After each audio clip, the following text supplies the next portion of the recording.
prezadíssimos irmãos,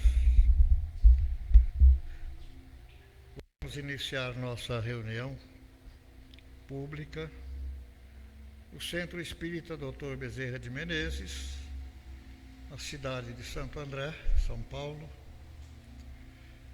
Estamos falando também para os nossos amigos que estão à distância, nas suas casas, para acompanhar o nosso trabalho, a pequena vibração, a prece e também a palestra. Agradecemos a Deus, nosso Pai, por esta oportunidade de estarmos juntos, unidos em pensamento, em emoção, em sentimento, buscando elevar cada vez mais o nosso padrão vibratório, buscando conhecimentos a respeito da doutrina espírita e, ao mesmo tempo, encontrar aquela paz tão necessária para o nosso progresso, para a nossa lida do dia a dia. Ter forças, coragem, dedicação para atravessar nossa existência, cada vez melhorando a nossa condição espiritual, em busca da luz. Abençoa, Senhor, todos nós aqui presentes, aqueles que nos assistem pela internet, e vamos passar a palavra à nossa amiga Tatiana, que vai fazer a palestra desta noite. Graças a Deus. Que assim seja. Hoje, nosso bate-papo vai ser,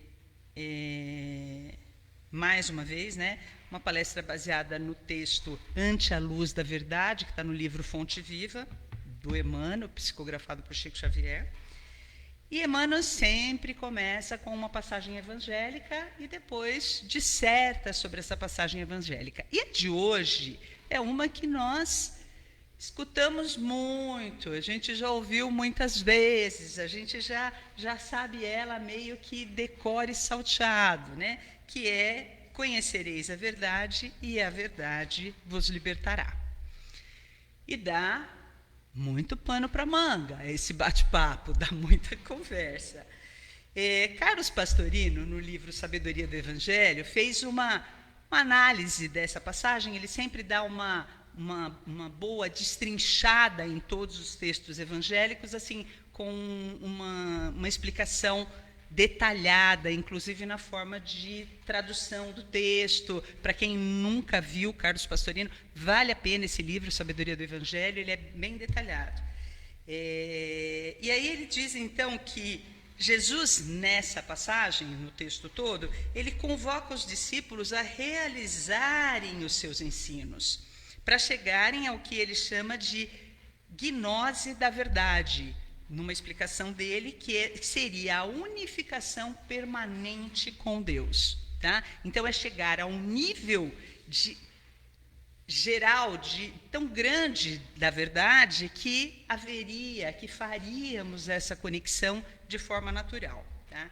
Ele acrescenta que o aluno pode só aprender intelectualmente as teorias de uma doutrina e até retransmiti-las bem aos outros, Então, vou lá, eu estudo, pego, por exemplo, hoje, vou falar de verdade, estudo, vou lá, vejo, transmito para vocês todas essas informações, mas nem sempre eu vou conseguir colocar aquilo que eu estudei, aquele ensino na minha vida, mudar o meu comportamento, mudar a minha atitude. Então, ele diz que o discípulo, ele atinge esse grau, Ele estuda, aplica e aí, então, ele efetivamente se tornou um discípulo, né? Porque ele coloca na vivência, então seria entrar na vivência do mestre. Então, só quando nós incorporarmos essa verdade que Jesus trouxe para nós, é que nós efetivamente nos transformaríamos em discípulos de Jesus, levando a mensagem dele para os próximos, né? Mas, afinal, que verdade é essa que a gente fala? Não é? Ela tem alguns... Que tipo de verdade é? Né? Os grandes filósofos já questionaram essa verdade aí de muito tempo. Então, eu trouxe alguns apontamentos do que pregavam os filósofos sobre a verdade, né? Platão discutiu a natureza da verdade em seus diálogos, enfatizando a existência de verdades universais e eternas, que poderiam ser conhecidas através da razão e do intelecto. À medida em que você desenvolvia a sua razão, você poderia chegar a essa verdade. Não podemos nos esquecer que Platão é um dos precursores do Espiritismo, né? Então, é muito interessante a colocação dele. Aristóteles desenvolveu uma teoria do conhecimento que distingue entre verdades teóricas, que ele considerava as verdades sobre o mundo, e as verdades práticas, que seriam as verdades sobre a conduta humana, sobre a forma como nós nos conduzimos. E explorou como o conhecimento dessas verdades poderia levar à felicidade e à realização humana. Então, à medida em que nós conhecêssemos essa verdade, tanto a verdade teórica como a prática, quer dizer, nós atingiríamos a felicidade. René Descartes é famoso por sua busca pela verdade absoluta e indubitável, expressa na famosa frase cogito ergo sum, penso, logo existo, que destaca o papel da razão na busca da verdade. Então, era sempre um desejo, né, de compreender o que era essa verdade. Então, eles fizeram muita filosofia, fizeram muitos apontamentos a respeito disso. O que nós sabemos efetivamente é que a verdade divina, né, ela é imutável. E que a nossa verdade, ela é mutável e inconstante. Então, a verdade que nós conhecemos, ela vai mudando constantemente. Por quê? Porque vão surgindo novos conhecimentos, novos pensamentos, novas teorias, né? Novas crenças nossas mesmo. Se nós formos analisar o que nós acreditávamos há 20 anos atrás, nós pensávamos de uma forma e nós mudamos com o tempo esse pensamento. Então, a nossa verdade, ela é mutável. Kardec, no livro Obras Póstumas, diz que, no estado de imperfeição em que se acham os nossos conhecimentos, o que hoje nos parece falso pode amanhã ser reconhecido como verdadeiro, em consequência da descoberta de novas leis, e isso tanto na ordem moral quanto na ordem física. Então, tudo muda, né? Eu fiz essa semana, ontem, nós tivemos um encontro na Pantera Imóveis, e o tema que eu abordei nesse encontro foi justamente a questão da mudança, da dificuldade que nós temos de lidar com as mudanças, né? E principal colocação, de que a única coisa que a gente pode ter certeza nessa vida é que a mudança é constante, né? Tudo muda. A vida material, ela está em perfeita, constantemente operando essa mudança. Kardec também afirma que a verdade absoluta é eterna. Por isso mesmo, invariável, e que somente os espíritos da mais elevada categoria detêm esse conhecimento da verdade absoluta, longe da nossa realidade, né, de pobres mortais que somos e ainda temos uma longa jornada aí pela frente, né? Emmanuel, no livro Consolador, diz que a verdade é a essência espiritual da vida.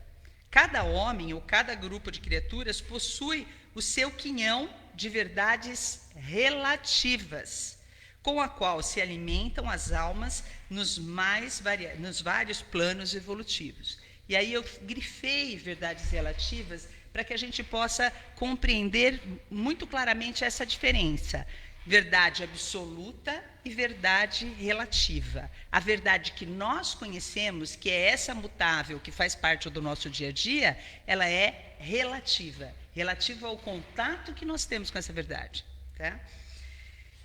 Afirma ainda que a verdade eterna, como a lei que a confirma, não depende da aceitação dos homens para existir. Ela é. E governa o universo a despeito dos que fecham os olhos para não vê-la. Ou seja, nós podemos acreditar ou não. Eu posso acreditar ou não, vocês possam acreditar ou não. Mas a verdade absoluta, ela existe, ela está aí. Tá? Na passagem evangélica de hoje, Jesus diz que nossa liberdade depende de conhecermos essa verdade. Então, a que liberdade Jesus estava... De que liberdade Jesus estava falando? Da nossa liberdade espiritual. Da nossa liberdade, não é da nossa liberdade física. Não é, agora, é a nossa liberdade como espíritos, como seres imortais que somos. Então, essa liberdade nós só alcançaríamos, ou só alcançaremos, se nós conhecermos efetivamente essa verdade. E aí, Emmanuel, no texto de hoje, então agora eu vou chegar no texto de hoje, tá? Ele dá uma ampliada nesses horizontes e dá uma aprofundada nesse tema. Então, ele diz o seguinte: não seremos libertados pelos aspectos da verdade ou pelas verdades provisórias, de que sejamos detentores no círculo de afirmações apaixonadas a que nos inclinemos. Essas verdades são justamente essas verdades relativas. E essas verdades relativas é baseada no conhecimento superficial que eu tenho de uma verdade. Quantas guerras não ocorrem justamente baseadas nessa afirmativa da verdade que eu conheço, da verdade que eu tenho. Então, e muitas vezes aquela verdade, ela não é a verdade completa. Eu acho que eu já brinquei com vocês sobre a questão da verdade relativa, né? Se você pega estou aqui com o controle remoto na mão, eu pergunto para vocês o que vocês estão vendo do controle remoto, vocês vão falar que vocês estão vendo um aparelho comprido, preto, com uma tarja no meio, com algumas palavras escritas. Eu vou virar para vocês e vou falar, não, eu estou vendo um aparelho comprido, preto, com vários botões, com vários números, É a mesma verdade, mas ela é relativa de acordo com o ponto de vista que eu enxergo essa verdade. Por isso essa relatividade, porque cada um de nós tem uma visão ou um ponto de vista com referência àquela verdade que está sendo apresentada. Por isso que é tão difícil para nós, né? E às vezes a gente fica brigando, discutindo, debatendo em cima de um ponto de vista que nós temos, achando que aquele ponto de vista é o ponto efetivo da verdade. Nem sempre é. Aliás, nunca é, porque essa nossa verdade, ela é extremamente relativa. Emmanuel continua dizendo o seguinte: muitos se afeiçoam a certos ângulos da verdade e transformam a própria vida numa trincheira de luta desesperada a pretexto de defendê-la, quando não passam de prisioneiros de um ponto de vista, que é o que a gente acabou de citar, né? Então, eu fico brigando, fico batendo boca, eu crio guerras, eu crio contendas, porque a minha verdade eu acho que é absoluta e ela não é. Eu não sei se vocês conhecem o mito da caverna de Platão. Ele conta que haviam alguns prisioneiros, então ele conta uma história, né, de que haviam vários prisioneiros que haviam nascido dentro de uma caverna. E nessa caverna eles ficavam de costa para a entrada da caverna, né, presos para o outro lado, para o fundo da caverna, e olhando para essa parede do fundo, que era iluminada por uma luz gerada por uma fogueira, né? Nessa parede eram projetados sombras de estátuas representando pessoas, animais, plantas e objetos e mostrando cenas e situações do dia a dia. Os prisioneiros ficam dando nome às imagens, né, a essas sombras, analisando e julgando as situações baseadas naquelas imagens que eles estavam vendo lá. Então, Platão convida nessa história a nós imaginarmos que um dos prisioneiros fosse forçado a sair das correntes para poder explorar o interior da caverna e o mundo externo. E aí, então, ele entraria em contato com a realidade e perceberia que passou a vida toda analisando e julgando apenas imagens projetadas por estátuas. Ao sair da caverna e entrar em contato com o mundo real, ficaria encantado com os seres de verdade, com a natureza, com os animais. Voltaria para a caverna para passar todo o conhecimento adquirido fora da caverna para os seus colegas ainda presos. Porém, seria ridicularizado ao contar tudo o que viu e sentiu, pois seus colegas só conseguiriam acreditar na realidade que enxergam na parede iluminada da caverna. Os prisioneiros iriam... Não pare de falar naquelas ideias consideradas absurdas. Então, Platão traz para nós uma reflexão justamente a respeito desta compreensão da realidade relativa. Então, aqueles prisioneiros tinham ali dentro da caverna uma realidade relativa àquilo que eles viam, né? Aquilo que eles enxergavam. Se saíssem, se alguém pudesse sair, fosse para fora e retornasse, eles jamais iriam acreditar naquilo que ele estava falando. Tem até um desenho animado, Crocs, eu não lembro o nome do desenho, muito interessante, que dá uma abordagem do início, né, dessa passagem que Platão ensina para a gente. Então, é exatamente isso. E as pessoas não acreditariam. Como? Não acreditam em muitas coisas que são ditas. E hoje em dia, eu falo que está complicado de acreditar. Porque quando você tem inteligência artificial fazendo filmes, fazendo apresentações, como se fosse a pessoa mesma falando sobre um tema que não falou, quando você tem os jornais ou as pessoas divulgando um monte de notícia que é uma inverdade, né? É uma fake news, e aí você fica se perguntando, por que as pessoas fazem isso, né? Por que não utilizam essa capacidade para fazer coisas indevidas para a prática do bem? Imagina que nós teríamos um planeta muito melhor se as pessoas se utilizassem nisso para a prática do bem em vez do mal. Então, hoje está cada vez mais difícil nós compreendermos o que é verdade e o que não é, porque as redes sociais, a internet, podem nos trazer informações que nos confundam, né? Você, eventualmente, começa a ver uma determinada matéria, você vai pesquisar sobre aquela matéria, você tem teorias completas a respeito daquela matéria que te fazem até ficar na dúvida, né? Uma coisa que, não sei se vocês tiveram já curiosidade de pesquisar, a questão da Terra plana. As teorias que circulam são impressionantes, quase que eu acredito na Terra plana de novo, porque ela tem lógica, ela tem contexto, ela vai sendo encadeada de forma tal que confundem a mente de qualquer pessoa, de qualquer criatura. Tá? Emmanuel continua dizendo o seguinte: muitos aceitam a verdade, entendem-lhe as lições, advogam-lhe a causa e proclamam-lhe os méritos. Entretanto, a verdade libertadora é aquela que conhecemos na atividade incessante do eterno bem. Então, nós só conhecemos verdadeiramente a verdade a partir da prática, da aquisição do bem em nossa vida. No nosso dia a dia, nas nossas ações, no nosso comportamento, vivendo efetivamente o que Jesus ensinou para a gente. Aí é que a gente vai começar a entender. Joana de Ângeles, no livro Jesus e a Atualidade, diz que somente é feliz aquele que é livre. E só existe felicidade em quem se encontrou com a verdade, absorveu-a e tomou-a como norma de conduta.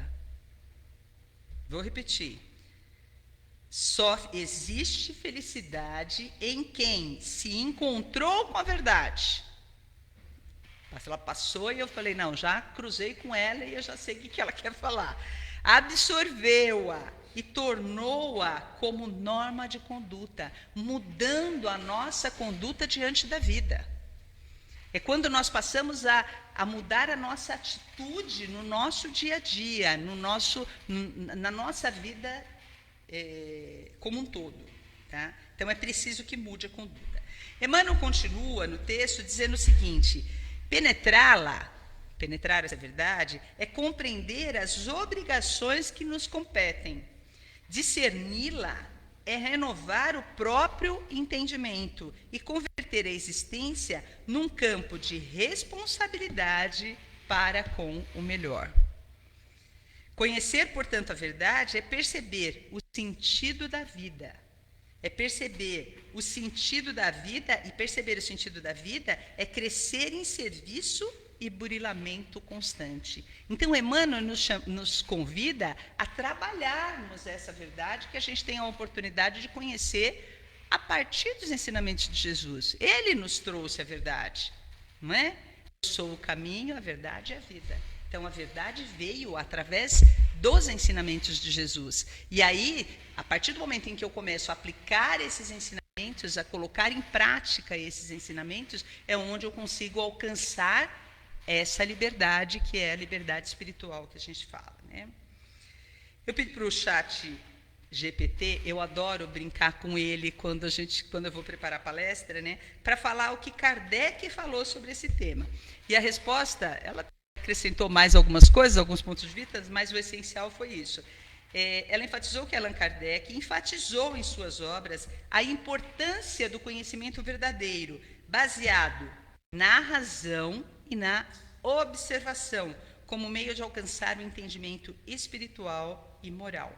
E é isso, né? Kardec, ele traz para nós a importância de nós usarmos a nossa razão, o nosso raciocínio, para poder entender as coisas que estão à nossa volta, né? E eu acho que nós devemos, assim, aprender no dia a dia, hoje, principalmente nesse mundo que a gente está vivendo, que está tão difícil, a usarmos essa razão, a não deixarmos nos absorver simplesmente por aquilo que chega até nós, sem que nós tenhamos certeza se é efetivamente verdade, se foi comprovado, se não foi comprovado, se de repente der aquela dorzinha da gente falar assim, nossa, mas isso não faz sentido nenhum, questiona, porque é a nossa intuição apontando isso, usa a sua razão para analisar todos os pontos que chegam até você, sem ir comprando todas as verdades como se elas fossem absolutamente verdadeiras. Né? É importante essa análise, usar esse nosso raciocínio. Tá? Para finalizar, Emmanuel diz o seguinte: observa desse modo a tua posição diante da luz. Quem apenas vislumbra a glória ofuscante da realidade, fala muito e age menos. Quem, todavia, lhe penetra a grandeza indefinível, age mais e fala menos.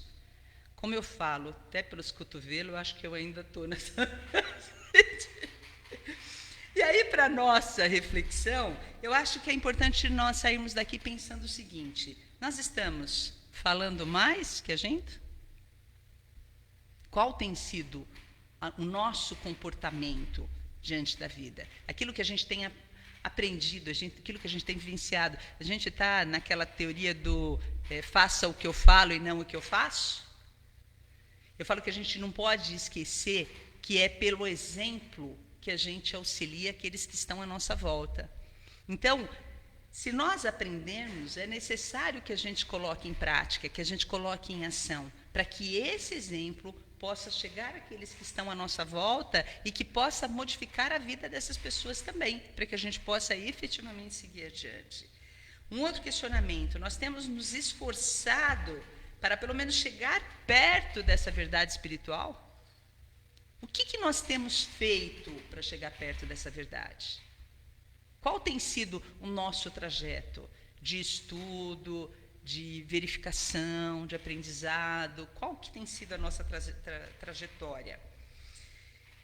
Eu tenho deixado me levar pelas verdades relativas ou eu estou buscando essa verdade absoluta para construir uma vida melhor, para termos um mundo melhor?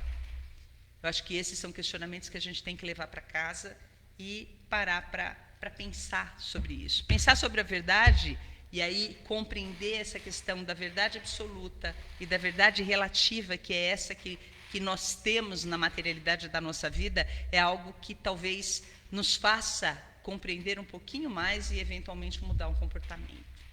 Tá?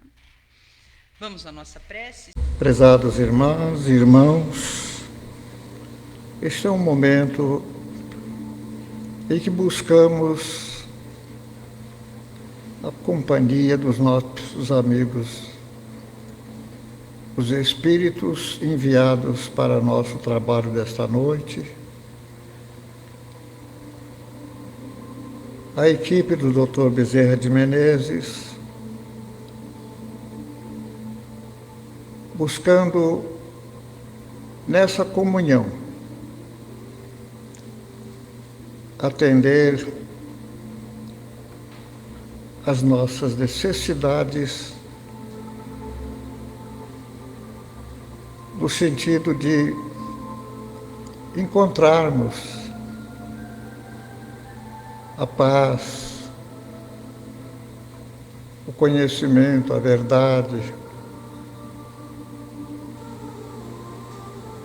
ao mesmo tempo vibrar em favor desta humanidade que no momento atravessa tantas tragédias, mortes, desespero, muitas aflições, guerras, orfandade, fome, miséria, abuso de toda sorte.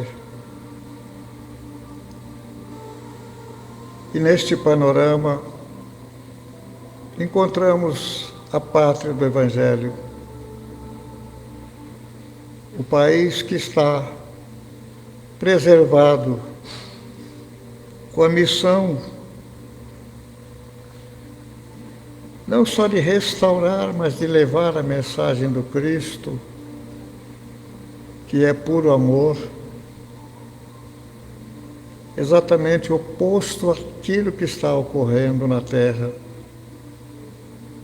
Ódio, disputa por territórios, por terras, a ambição sem limite.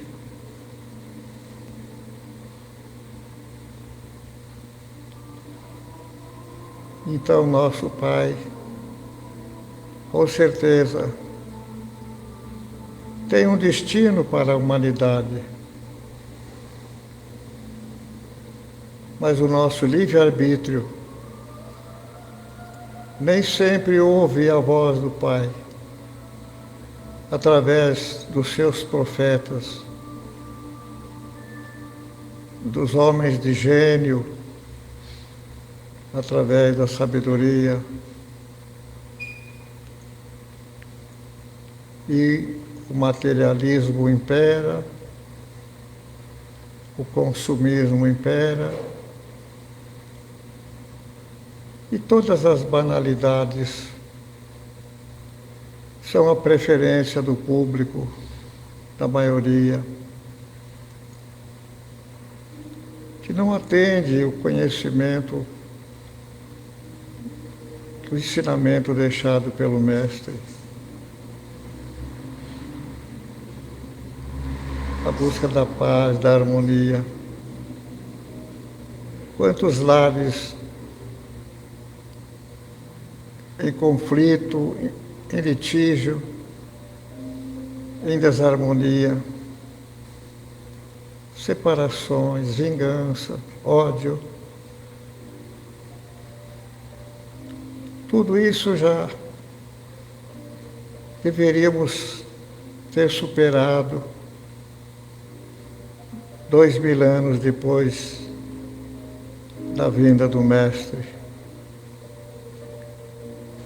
que mostrou que o único caminho realmente da felicidade é o amor.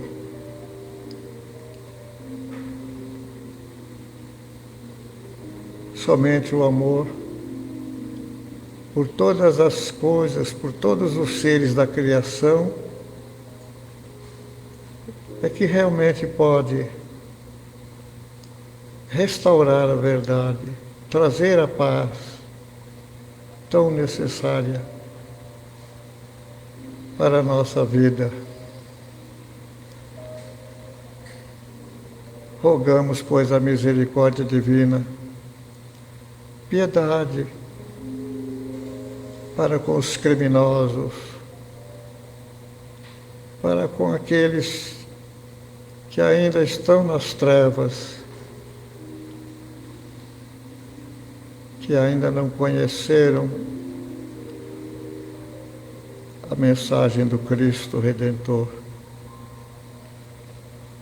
Assim sendo, Jesus,